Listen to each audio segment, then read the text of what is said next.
Hi, I'm Maria Thea Harris, or Velo Sews on social media, and today is a special Sew Over 50 podcast. Now grab a cuppa and get ready to be inspired with us. Sew Organised Style podcast acknowledges traditional owners of country throughout Australia. We pay our respects to Aboriginal and Torres Strait Islander cultures and to the elders past, present and emerging. Welcome back to this special Sew Over 50 episode on Sew Organised Style podcast. Sew Over 50 intersects with all communities. The current hashtag Sew50 Sustainable Sewing has really ignited the creativity of many sewists in the Sew Over 50 community and beyond. So far in this podcast series to support Sew50 Sustainable Sewing, Judith Daly kickstarted us with the context behind her values to sew sustainably. Then we heard from Wendy Ward, who also highly values sewing sustainably. Reusing the fabrics and textiles you already have in your possession is where you should start to take your first steps to both take part in the Sew Over 50 challenge and, more importantly, start taking steps to see how you can make your contribution to being sustainable in your sewing life. Today, Jen Hogg, or Generates, is our special guest to support Sew Over 50's current Sew 50 Sustainable Sewing Challenge.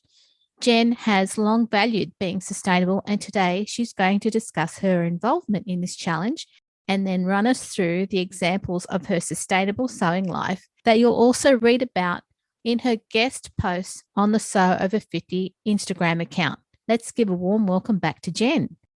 Hi, Jen. Thanks for coming onto the podcast to discuss hashtag Sew50 Sustainable Sewing today. Hi, Maria. It's lovely to be here again. It's lovely to be chatting to you again from Scotland all the way across the world. I'm delighted to be involved in this challenge because sustainable sewing is something that I've always been interested in since I started sewing. So it's a really lovely challenge to be involved in. Okay. So sustainable sewing, tell us about your journey. Sure. So I became involved in this challenge because I spoke to Judith and Sandy, who run the Sew Over 50 community. And, can I just say here how much work they put in and how tremendous an effort they make. It's fabulous and I really appreciate it, and I'm sure we all do. So I'd just like to mention that. But I was talking to them about sustainable sewing because a couple of years ago, there was a D-Stash run in the UK it's called D-Stash for Kids with Cancer. And it's run by another lady I know in Edinburgh, whose wee girl was going through a cancer journey at that point. And she's in good health now. It's a good ending to that story. And she ran a D-Stash and I bought some fabric from Judith. So it was some really lovely blue pinstripe wool that Judith had had in her stash for a while and decided that she wouldn't actually use. And I bought it through the charity and made some pinstripe trousers, a unisex pattern that had just come out by Hand London. And I really love them. And I love that sense as well of using somebody else's stash, helping somebody else to stash bust. It was a really nice thing to do. So on the back of that, I was talking to Judith for quite a while about sustainable sewing and possible Sew Over 50 challenges. And it's something that's very close to her heart as well. And that was really how I got involved. I also offered to support the challenge as well when the challenge actually then came up with one of my products that I sell. So I'm involved, as a guest editor and also as a sponsor, I guess. So it's been really good fun to get involved. I think it's admirable that you're both helping out on the guest post side and also sponsoring as well. Well, I really do feel quite strongly that Judith and Sandy put in a huge amount of time into this community. And I enjoy the community. And so if I can give something back or help them out in any way, then I'm really happy to do that. So I have done guest editing quite a few times. And, it's very good fun. It does take up your day because you respond to the comments and you keep an eye on the post and so on. But I really enjoy that anyway. I enjoy chatting to other sewers on Instagram. So that's not onerous. But I would recommend if anybody has a wee bit of time and something to say about sustainable sewing, get in touch with Judith and Sandy on the Sew Over 50 Instagram address and see what you can do because it's good fun. It's worth doing. Just send a quick direct message and either Judith or Sandy will get back to you. It's very simple. That's right. Just on the @Sew Over 50 on the direct message option there. Okay. Yeah, I'm helping out by, I'm going to do, in the end, actually, my guest editing topic was too big and we've split it into 4 parts. So I'm going to do a guest edit each week throughout the month on a different aspect of sustainable sewing. The first guest edit post that I did was about stash busting, really because that was how I came into this challenge in the first place. But I have been using found fabric since I started sewing. And by that, I mean fabric that I have found in charity shops or op shops, as you call them, I think, in Australia. Yep. And also fabric from other items like tablecloths and so on, or from other garments which have had their day. One thing that Judith said the other day in her podcast was that it's important not to use garments which do have a life for somebody. And I agree with that. I think that's a really fair point. Or I would feel guilty if I was chopping something up that somebody else could buy and wear as is. However, a lot of garments aren't in that category. And the other place that I sometimes source fabric from is at the very end of sales in shops. If you are wandering through and you see that sale rail that is at the very, very, very end, the kind of 90% off, and it's about to go to landfill, I don't have guilt about taking items off that to chop up. That's a really good point. Yeah, it's something, I mean, you know, a lot of shops will destroy their stock rather than put it into the charity market. And it's better that the fabric is used than destroyed in the end of the day. But certainly, you know, my charity shop finds, I remember aged 14 making stripy trousers. Do you remember those stripy bed sheets that you used to get in the 1980s, I guess, 70s and 80s? And they were usually kind of cream with either a blue or a pink stripe. And sometimes the really jazzy ones had blue, pink and yellow stripes. And I remember picking a couple of them up in my local Oxfam in St Andrews and making my friend and myself trousers. And we thought we were the bee's knees. We were walking around St Andrews in these, oh my goodness. I mean, they were so ugly. But we thought we were super cool. You know, we were like, yeah, look at that. And you gave them a second life too. That was a second life for that, yeah. So I've moved beyond bed sheets, but I'd still rake through the charity shops, especially for vintage linens. And one of my favourite makes recently was from a sheer tablecloth. And I made that into a jacket, which I absolutely love. You know, it's quite a fancy jacket, really, because it's sheer and it has this hand embroidery and it's quite colourful. Yes, we've seen the post on it. Yep. So I've got it hanging up behind me, actually. And actually, that didn't come from a charity shop. That came from a neighbour locally. And it was her mum who embroidered it. So that's a lovely connection to have. Wow. To know the history of the garment that I've made. And I love it. It's quite fancy because it's sheer and it's got this colourful hand embroidery on it. But I decided that I need to just dress it down and wear it. And I have been wearing it quite a lot. And I absolutely love it. And I get comments on it every time. And I take great delight in saying to people, yes, this was a tablecloth. This was a vintage tablecloth. So the source of the fabric being found can actually, certainly for me, increase my sense of satisfaction with my garment. So it's not that I'm compromising. For me, it actually augments my experience, my sewing experience. And there's a story behind that jacket. So not only does it look gorgeous, but there's that added life behind it, that history. Exactly. It has a heritage or a history, as you say. Heritage. Which, it improves my knowledge of that, improves my experience of wearing the jacket. And so all these things are tied in together. And that sense of, I love the history that we have in sewing and knitting and the links it gives us back, usually within our families. Maybe less so for younger people who've learned by looking at YouTube videos. But certainly for me, and especially actually with knitting, I connect that back to my gran because I learned to knit from my mum and my gran. And she learned to knit from her mum and her gran. And she'll have learned to knit because it is a female thing to do these, you know, socially in Scotland anyway. It's been a predominantly female craft for a long time. So I have that direct link back to my female ancestors through what I'm doing with my hands now. And I love that sense of continuity through the ages. Yeah. You know, my daughter has started sewing actually. I'm trying to encourage her. And my son's quite interested too. So maybe I'll be able to pass that on further down the line. But it's certainly a lovely link back through the line.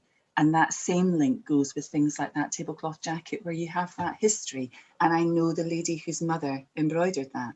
So, what a lovely heritage to have. Yeah, it's wonderful. In a similar vein, another way I like to get my fabrics is I go to a few vintage shops. And there's actually one where I know the owner now up north who manages to source fantastic vintage fabrics. And the first one I bought from her was a really beautiful red silk crepe and a lovely piece of fabric. And of course, you're in the shop and you're thinking, I'm doing the rub test and I'm thinking, yeah, feels like silk to me, not sure, I'm going to take a punt and I'll buy it. So I took it home and did a wee flame test on it, and it was silk. I made a dress with that. That was a couple of years ago. And the next time I was back up north, this shop is very close to where my sister lives. So the next time I was back up north, I went in wearing the dress to show her. And it turns out that fabric had come from her granny's stash and it had been in her granny's attic. Oh. And she'd put it in the shop eventually because she doesn't sew herself. And so she was really quite emotional to see what the fabric had become. And for me, knowing that it was Mel's granny's stash fabric was a lovely thing. And that really is stash busting, isn't it? I'm not sure when her granny passed away, but that's obviously very old stash. It was very narrow fabric, actually. Now, I did do an Instagram post about it at the time, and somebody told me when they stopped weaving the narrow width fabric, right, I think it was in the 1950s. So we know the fabric is old. That's another lovely way to source fabric. And I really enjoy going and having a rake around in vintage shops just to see what I can come across. It's another heritage piece for you. Absolutely. It's another heritage piece. And again, it augments my experience of wearing that dress. I really love it. Another fabric I got from the same shop actually was some vintage gingham. And that was quite interesting. I don't know the source of that gingham. But what I found quite interesting about that was I had some modern gingham in my stash, which my daughter actually used for a sewing project recently. And comparing the two fabrics, they're totally different.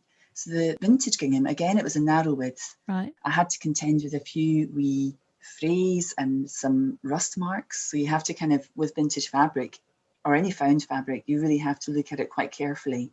I usually end up cutting out on a single piece rather than on the fold. Right. Just to try and avoid any marks, gravy stains on tablecloths, although bleach works wonders.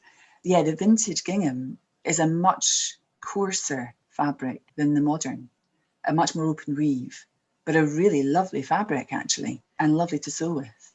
So that was a good one as well. That was a good find. And I made a dress that I've been wearing, and we've had a hot summer here, and it's just been glorious, to have this dress. So with that vintage gingham, you said that it was great to work with. Did it wash better than the new? Did it iron better? What was the difference to you? The difference to me with the vintage gingham was, it washed and ironed really well. It doesn't iron, it's more like a linen almost in the way that it doesn't quite iron flat. Right. So you don't get that, I'm not getting that very pressed look with it, but the style of the dress suits that, so that's fine. It was very stable to sew with, I found, even though it was quite a coarse weave. So I don't know why that would be particularly.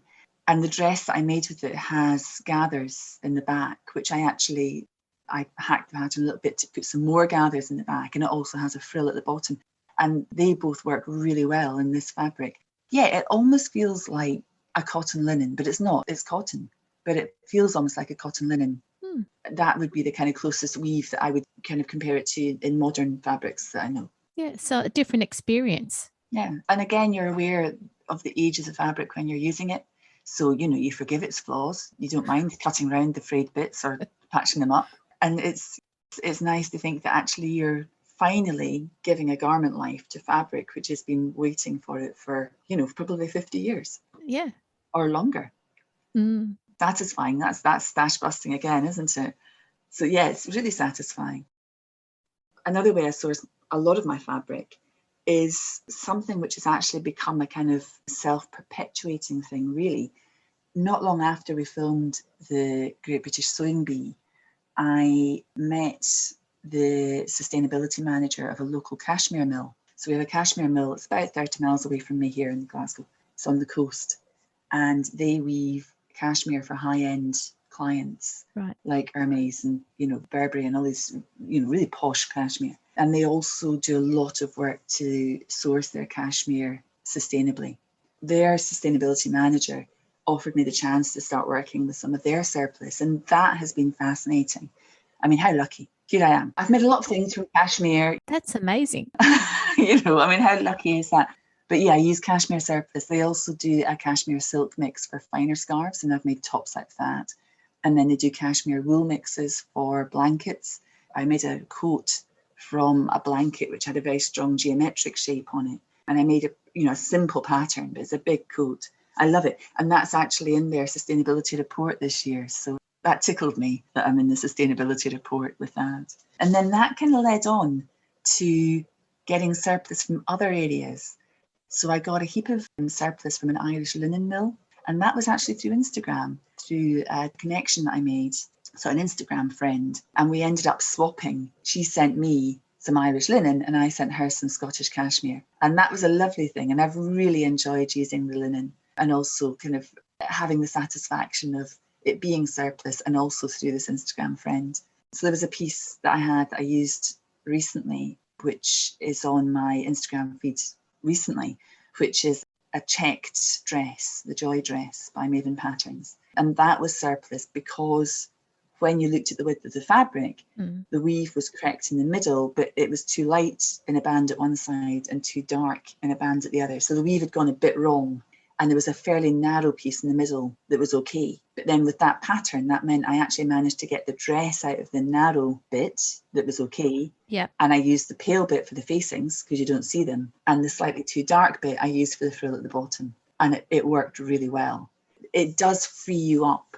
I realised when I cut it that there was no way I could match the pattern. Mm-hmm. So if I bought that fabric, if I bought it from a shop as unflawed, I'd have bought enough that I could match the colour of the bands right the way around the dress. Yes. I couldn't do that. I had a limited amount.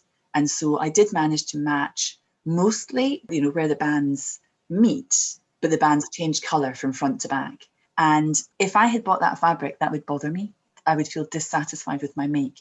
Because I managed to make that dress from a piece of surplus and I've used something, I've saved it from landfill, Mm-hmm. I have absolutely no problem with that lack of pattern matching. Judith in her podcast mentioned that she finds it freeing to use found fabric. I couldn't agree more. I think it liberates you from a lot of the constraints that we place on ourselves to try and achieve things like pattern matching. And you think, well, actually the benefit of me using up this piece of fabric and saving it from landfill is far greater than the disquiet of not being able to pattern match or whatever it is, or using other fabric for the facing, or having to hack the pattern slightly to manage to get your garment into the fabric you have. So the constraints of the surplus or the found fabric are usually, I find, very interesting to work with. That's another benefit for me. And you've saved it from landfill. And if you had gone down the path of pattern matching, you would have created a lot of scrap fabric. So then you'd have to figure out how to use that. Yeah, that's right. We do have a responsibility to use our scraps. And, I've got a couple of scrap bins, one with usable scraps and another one that I take to the charity shop because they can sell them to the ragman and get some money. And then I think they get cut up further and used for stuffing. At least the charity shop then is getting a benefit from selling it to the ragman. But that's the really small bits. That's bits that are too small even for COVID masks. Because not all charity shops do it. So I know that Bernardo's here, they do it. It is a case of I go in and I'll say, can you sell the rags? So you've just talked about surplus, getting surplus fabric and how it frees you from the restraints of pattern matching. And you know that the fabric's not going into landfill. What else have you got for us, Jen? There are challenges sewing with surplus or with found fabric, but it's a huge amount of fun. And one of the surprising things to me when we did the sewing bee was that my favourite challenge was the transformation challenge. And you do only get the time that you see on telly. So literally you go back into the studio, they reveal what it is you're using and what you have to make, and you have 90 minutes. Boom, done. It's a good challenge because the time constraint means that you cannot waste time trying to do things like pattern matching, which then I think helps you to use the fabric in a more liberated way and to get your creative juices flowing. So I think that was a really good challenge for me because, generally I'm a bit of a perfectionist. So for me, kind of learning to let go of my perfectionism in sewing was a really important thing. And I think having that experience and it being filmed at the same time and having the time constraint probably really pressed fast forward on my learning experience there, my learning to let that go. That was an education for me, actually. And one of the first things I made when we stopped filming, I made a shirt out of 3 of my husband's old work shirts. And I really love it. And I did that on purpose because when we filmed our series, one of the pattern challenges we had actually was to make a pussy bow blouse out of old shirts. And I had a lengthy conversation over the period of filming with Patrick, actually, about whether or not my garment had to be symmetrical. And I had chosen to make my garment, the sleeves were in different fabrics, but I thought, well, if I take a photo of this in black and white, they would look the same. Tonally, they're the same. They're slightly different, but they have the same kind of depth of colour in them and so on. Yeah. And so I kind of feel quite strongly that you don't need to go with symmetry. And certainly that's what I did then in my 3 shirts, which I wore to the final party. And I did wear it because I really like it, but also because I was actually making a point that, look at this. I love this shirt. Everything I'd added to it, I sewed in red. So if I had added any buttons, they were sewn on in red thread. So it really told its own story. And I'd used the cuffs as a collar. It has a kind of double collar thing, and they were all the cuffs of the double cuffs of the original shirts. And it wasn't symmetrical, but again, it was fairly similar tones. Yes, it was interesting then when that episode came out. And the chat on the episode was all about, oh, it's super if the garment can tell its own story. And I was thinking, that was my line. I gave you that. But again, that's part of the learning experience and part of the kind of journey, I guess, into really embracing using found fabric is kind of, trying things out, isn't it? I guess it just gives you the freedom to try things that maybe you wouldn't normally. That's right. The constraints of what you have, the constraints of the lack of ability to do things like pattern match, but also the fact that you feel quite liberated because you're using fabric that you have saved from landfill. So in a way, you can probably be a bit more experimental because you're not worried about messing the fabric up so much. I mean, not always. That wouldn't be the case, like, for example, with that vintage silk crepe. Obviously, that was one where you had to take a breath before you got the scissors in, Yes. But often, with the 3 shirt, I could just go for it and see if it worked. And it did work. But if it hadn't worked, yes, I'd have wasted 3 shirts, which they were goosed. I mean, they were really done. But at least I tried to give them another life. And if it hadn't worked, I guess, it probably would have gone into that rag bag. And again, that's a great example of showing that by sewing sustainably, you can, as you said, increase your creativity. Your creative juices get a bit of a boost. That's a really good point that you've made. Yeah, it certainly increases my creativity. Another example of that is that I made a denim jacket recently out of, it was actually 3 old pairs of jeans plus a wee bit of denim left over from another project. And I used a lot of the features of the jeans to make the jacket. So for example, the kind of lower front pockets were actually the front pockets of the jeans. And I used the pocket and the outer fabric of the jeans to create my pockets. So the pockets are all actually double because I've got the original jeans pocket and then the one that I've created. And in fact, there's also on one of them, there's the wee coin pocket. So it's a triple pocket. And that's good fun. But my kind of point about that really was that using the features of the original jeans and having to use, I used them all up in this project. I ended up using a bit of the yoke and the waistband of one pair of jeans in part of the back. Right. So I had all this really interesting top stitching there. I had to go slow on the sewing machine with that because you can imagine when I was joining that together with the front of my jacket, I'm then at probably about 12 layers of denim at some point. Yeah, that's what I was thinking, yeah. Yeah, it's a lot of denim. But I chose in that case to do a similar colour of top stitching to the original. So the top stitching is all that kind of traditional goldy yellow denim top stitching colour. But I had such fun because none of it is symmetrical at all. I kind of top stitched around the collar and then I did the cuffs of the jacket in different ways. And then I realised as well that actually in placing my pockets, I had one pocket about 2 millimetres higher from the bottom edge than the other. Mm-hmm. So I thought, okay, I know, I'll just distract you with an extra line of top stitching on one side. And that's totally worked. I didn't even notice it. So again, that kind of liberated approach to it can really benefit you in solving your challenges when you're sewing with found fabric. That's being creative. Yeah, and it's such good fun as well. I mean, I was just having a wee top stitching party with that jacket. It was such good fun. Another kind of surplus that I wanted to tell you about was one that a lot of people haven't heard of, which again comes to me from the cashmere mill, and it's called slitter tape. And I don't know about you, but it's maybe a Scottish word, but when I was wee, if I spilled my tomato soup down my top, my gran would have said to me, "Oh, you're a slitter. You've slittered." And that to me is a spill. It's a slitter is like do you use that word the same way? Is that? No, this is all new to me. Oh, okay, so it must be a Scottish. You know that way when you just kind of misjudge your spoon when you're 5 and your soup goes down your top by mistake. That's a slitter. Anyway, slitter tape is the narrow strip of fabric which is left over when they slice the scarves off the loom. So if you imagine they weave cashmere scarves 3 in a row and about 25 scarves to a length usually. So you've got a long panel of fabric that then has to be sliced up into each individual scarf. Right. And the bit of fabric that's left between them cutting off the scarves is the slitter tape, because it's where they slit the scarves off. Okay. And this tape is usually between maybe 2.5 centimetres wide.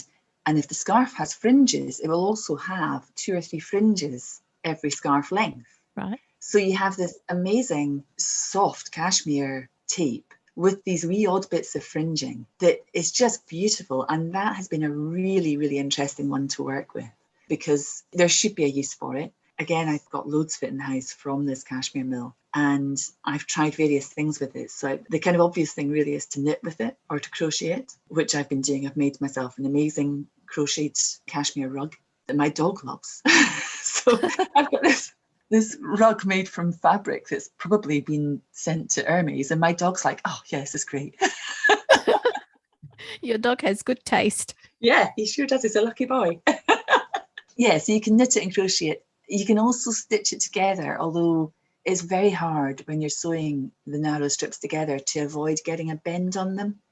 And so I find, I'm lucky. I've got a really super Juki machine that has a built-in walking foot, and I can change the settings on that to actually get it to move straight, so I don't get that twist. But it is hard not to get that twist. Right. Another really good fun thing to do with it is to weave with it. So I end up setting up looms using, those foam children's play mats that you get. They kind of, they're quite fat foam, and you can stick pins in them. So I end up doing my warp threads effectively by pinning them into this sections of playmat and then weaving the weft threads through it. And then you have to stitch every single square down. So it ends up literally sometimes, I did panels that I made a jacket from, and I think I had something like 500 pins in the panels. Oh, wow. Absolutely crazy. And then, of course, you have to be really careful with how you're handling the fabric while you sew it down, because it's such a loose weave. Each thread is an inch wide. So you have to be really careful not to kind of lose the structure of your fabric when you're sewing it. I've made quite a lot of scarves. And so I weave them and pin them all down. And then I have this game on the sewing machine where I have to stitch every square twice. And I'm not allowed to repeat a line, and I'm not allowed to go to the very edge. And I have to try and get from the top of the scarf to the bottom. So if you look at the scarves, you end up seeing these lines, and they're all straight lines, all right angles. Yeah. You can actually follow the line down, and it kind of goes back, down, round, up, down, and trying to catch in every square without ever repeating a line. So I'm not, I can intersect, but I'm not allowed to go over the same line. It's hugely entertaining. It's really good fun to do. Do you run out of thread in your bobbin? No, actually, I haven't. As long as I have a full one, I'm okay. Yeah, I know. Actually, I hadn't thought of that. I'll have to have a wee rule for if I run out of thread, that's I'm allowed to start again, and that's not cheating. Yeah, thanks, Bria. That reminds me of, it's like a game of bobbin chicken as well, making sure that you don't run out. It is like a game of bobbin chicken. Yeah, exactly. That's exactly the feeling you get with it. Yeah, it's very good fun, and it entertains me when I'm sewing these. Otherwise it'd be quite a boring sew, I think, sewing all this weaving together. But yeah, it keeps me entertained. That's very childish, isn't it? It's a slow sewing project, and you could say that it's, couture techniques. So, Yeah, I'll go with that. Yeah, it's is that not right? challenge. Yeah. It's a couture technique. Yes, thank you. I'll take that one. I mean, that really is a surplus which is really challenging to use, but it can be used. I've got a friend in Glasgow here. She has a long arm quilting machine, and she uses that. She does long arm quilting, but she also uses it for embroidery, and she does the weaving and then sews it together in the long arm quilter. And she's doing amazing coats. She's started doing coats from it. She's much younger than me. She is working really hard to find a commercial solution to using a waste product which previously has just gone to landfill. And it's a beautiful product, and her garments are exquisite. She is on the road to having a commercial solution. She's got interest in some very exciting people. And I think how tremendous to take something that's such traditionally a surplus that people think, you can't use that. That one's not any use to anybody. And it's a hard sell because people find it quite challenging to think what they could do with it. And for her to take that and actually say, no, look, I can do something with it and make exquisite garments and give this fabric a life and a value and save it from landfill. And that for me is a really good example of what we should all be really aspiring to, actually. That kind of dedication to sustainable sewing I find really admirable. So I'm a big fan of hers. That's a really good point, in that if we can find ways of using something that's waste, because it's a small quantity or like a unique quantity, then it actually has a market. There is a market for that. I should tell you that if you want to look at her work, she's on Instagram as @dastardlyline, and it's worth looking at her work. It's beautiful. I think that one of the commercial challenges is that obviously a lot of shops who purchase wholesale want to put an order in for, however many thousand identical garments. And you cannot supply that if you're working with surplus, because you are working with what happens to be available. You're working within all these constraints we've already mentioned. Yeah. So that buyers have to come to a place where they understand that they are not going to get 5,000 identical articles. Yep. They could get 5,000 almost identical articles or similar articles, but not the same. And that takes a bit of a change in mindset. But I think that change in mindset will come from the consumer, because they will respond to the demand as buyers. And I think we are coming to that place where people do appreciate unique garments and garments which are made using something which is traditionally considered waste. So I guess that's also a role if we're to appreciate the uniqueness of garments. I think we're at a pivot point where what people want, Yeah, I think we are at a point of change of attitude generally. Although, we're saying that from our privileged positions in, wealthy countries. True. It's a really difficult one. Woman down south a couple of years ago who is doing a PhD on sustainability in fashion. I didn't talk to her for long about it, so she gave me a really kind of brief insight into her research. And the one thing that I hadn't thought about was that so many families in India, for example, depend on their income that comes essentially from fast fashion. Yes. And we need to remember that we also need to solve that part of this puzzle. Mm-hmm. And the other thing that she pointed out to me was that she said, we are in the kind of, in the UK and Australia and America, Canada, we are at the point where we are coming out of the fast fashion model, that more and more people are appreciating that it's not a good thing.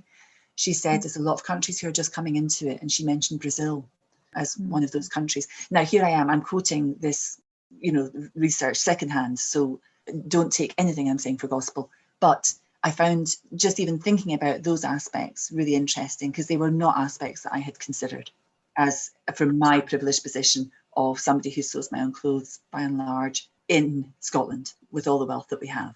So, they're very good points to bear in mind as well. We've got the climate change conference happening in Glasgow this year in November, the COP26, which is the International Climate Forum. Yep. And it's really important that we have that kind of event to try and figure out these bigger issues. From my point of view, what I can do is I can use found fabric, and I can try and sew sustainably, and I can appreciate my clothes and give them a full use or pass them on. But we do need to also think about the bigger global picture. It's food for thought. It is food for thought. So should I go back through the rules for Sew 50 sustainable sewing? Yeah, the rules for Sew 50 sustainable sewing. Maria, I think you have them, don't you? Just to remind our listeners and Sew 50 followers and people who want to be part of hashtag Sew 50 sustainable sewing. So rule number 1 is to use old fabric. And as Judith says, use fabric that you already have in the system. And we've talked about various types of old fabric. Jen, you've given us so many great examples. Remnants, vintage, fabrics from charity shops, old garments, and it's worthwhile telling the story and the origins of the fabric that you've got in your post for hashtag Sew 50 sustainable sewing. And the great thing is you can make a garment or accessories like hats or bags. So if you're a new sewer, you don't have to worry about making, a garment, or you can manage as a bag or a hat. Please go ahead and do it. It'll be fun. Absolutely. That's a great point. Have fun with it. That's kind of like an unwritten rule, but have fun with it. Be creative. Next, make sure that you use the hashtag SewOver50 and hashtag Sew50 sustainable sewing. So that's SO50 sustainable sewing. And double check your spelling.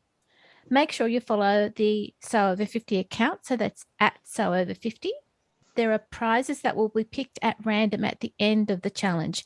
And just remember, just because it's SewOver50, anybody of any age can be part of it.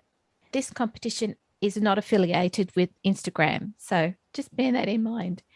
And also, listeners, if you have a private Instagram account, unfortunately, we won't be able to see what you've got there. So bear that in mind. It's up to you. How does that sound, Jen? Excellent. That sounds perfect. That's absolutely perfect. Yeah, I think that the most important rule is have fun with it. Yeah. And even if it just inspires you to, as you say, if you prefer to keep your account private, but it inspires you to make something out of found fabric, then brilliant. That's what it's all about. And Jen, you've given us so many great examples of found fabric, how to find them. And I think it's going to be quite interesting for listeners to then take the challenge and maybe find surplus supplies in their local areas. And if they've got rags to give to a inverted commas rag man, as you said, go to one of the charity shops and ask if they can actually use the rags that you've got. Absolutely. On finding the surplus, I would recommend if you have local fabric producers. So, for me, it's mills locally. Phone them up. Usually they have a sustainability officer or manager. If they don't have any way of using their surplus, it's becoming more important for all of these producers to be able to tick the sustainability box. And even if that's all they're doing, we can take advantage of it. Yeah. So even if it is a box ticking exercise and no more, then let's take advantage of it. So I would recommend phoning up and asking them what they do with their surplus. Often mills and other producers will give it to a charity and the charity then sells it on. That seems to be a really common way to do it. But then you'll find out who the charity is. So, for example, recently, as I say, I use the cashmere surplus and the linen surplus. I've also have wool surplus from Yorkshire, which I found through eBay, through a woman who gets that and sells it through eBay. And more recently, I've started working with leather surplus. Now, I love this because I should say I'm a lifelong vegetarian, but I do wear leather. I'm not vegan. And this leather is produced in a tannery, which is about 5 miles from my house. Mm-hmm. And it's sold to me through a charity, and everything is sourced in Scotland. So it's completely local. And then I'm making that into scissor tabs, which I'm having made about, again, 5 miles from my house. So this product is completely local. I nip over in my car and get it and collect it. And I really enjoy the fact that these tiny wee scraps of leather then turn into something which, hopefully make people smile, actually, because they're, scissor tabs that say things like shoe. You put them on your fabric scissors to get people not to touch them. Or my favourite is sachet away. So it's just a case of phoning these places up, the producers up, and saying, what do you do with your surplus? Where does it go? How can I access it? And you'll be amazed at what you discover. And listeners, you don't have to do it straight away, but, if you are interested and you want to sew sustainably, these are just some ideas, a mountain of ideas, Jen, that you've given us today. Sorry, too much information. It's good. It's all good. no reason why listeners can't listen back again. Yeah, you can see why my guest editing thing got divided into 4. Jen, thank you so much for coming on to Sew Over 50's podcast to help us give people some ideas about how they can take part in hashtag Sew50 Sustainable Sewing. Maria, it's been a pleasure, as always. It's delightful to speak to you, and I love your podcast. So it's a real pleasure to take part. Thank you for inviting me. And thank you for the honour for being on the podcast twice now. Anytime. Lovely to chat to you. Thank you so much. And have a lovely day, listeners. Have you started your sustainable sewing project yet? Make sure you follow the hashtag Sew50 Sustainable Sewing to get inspired and find out what steps you can take to sew in a sustainable way. Reuse, recycle, and stash dive into what you already have to create a garment as part of this challenge. This episode of Sew Organised Style podcast for Sew Over 50 was produced by me, Maria Theoharis, with permission of Jen Hogg, sound by bensound.com. You can subscribe to Sew Organised Style podcast, spelled with an S, not a Z, on all good podcast apps. Make sure you give us a 5-star rating and review. Support this podcast through our Patreon account as well. Every podcast is free. Make sure you listen to our previous Sew Over 50 podcasts and hear from great people from the Sew Over 50 community and catch up on the previous Sew 50 Sustainable Sewing Challenge podcasts. Post any questions or podcast suggestions you have on our podcast website at seworganisedstyle.com or on our Instagram account at seworganisedstyle or on our Facebook page. We look forward to joining you in your sewing room next time. Stay safe, everyone.